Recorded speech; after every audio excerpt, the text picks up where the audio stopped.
Noah's sons, Shem, Ham, and Japheth, were now responsible to be fruitful and increase in number, fill the earth and subdue it, as God had commanded Adam and Eve to do in Genesis 1:28.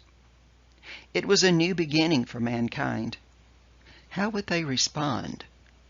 Satan had earlier convinced Eve that she and Adam could be like God, Genesis 3:5, and they had disobeyed God in obeying Satan, and he was still at work.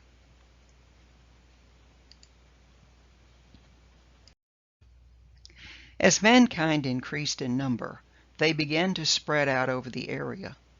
They also became ambitious and decided to build ourselves a city with a tower that reaches to the heavens so that we may make a name for ourselves, as found in Genesis 11:4.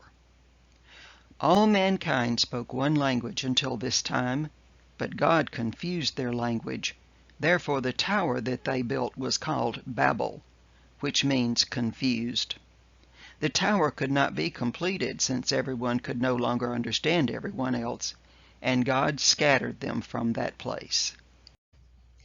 One of the descendants of Noah's sons, Shem, was Abraham. God called him to leave the east and travel to a place he would show him. Abram obeyed, even though he did not know where he would be led. He is known as the father of the faithful because of his belief, his faith, and his obedience to God's calling. God promised to bless him and to establish a covenant with him forever. The land of Canaan was given to him as home for him and his descendants. God changed Abram's name to Abraham, which means father of many, for he was to be the father of many nations, as we read in Genesis 17:5. When Abraham was 100 years old and his wife Sarah was 90, their son Isaac was born. One day when Isaac was older, God told Abraham to go to the mountain and sacrifice Isaac, his only son.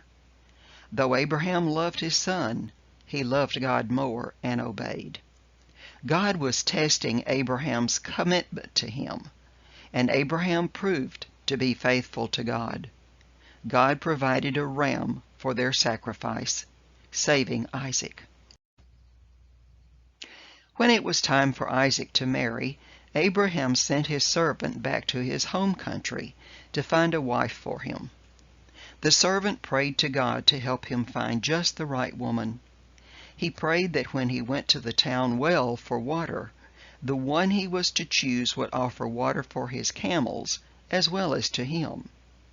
Rebekah was that woman, and she went with the servant and married Isaac.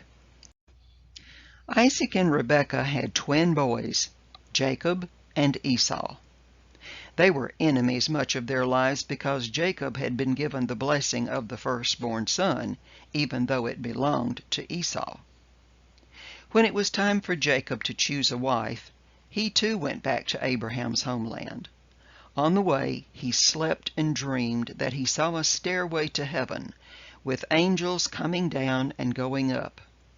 God spoke to him, repeating the promise made to his grandfather Abraham, which was that his descendants would multiply on the land where he was lying, that all the people of the earth would be blessed through them, and that he, God, would be with them. Genesis 28:13 through 15 reads, I am the Lord, the God of your father Abraham, and the God of Isaac. I will give you and your descendants the land on which you are lying. Your descendants will be like the dust of the earth, and you will spread out to the west and to the east, to the north and to the south. All peoples on earth will be blessed through you and your offspring. I am with you and will watch over you wherever you go, and I will bring you back to this land. I will not leave you until I have done what I've promised you. Jacob chose Rachel as his wife and worked for her father for 7 years to marry her.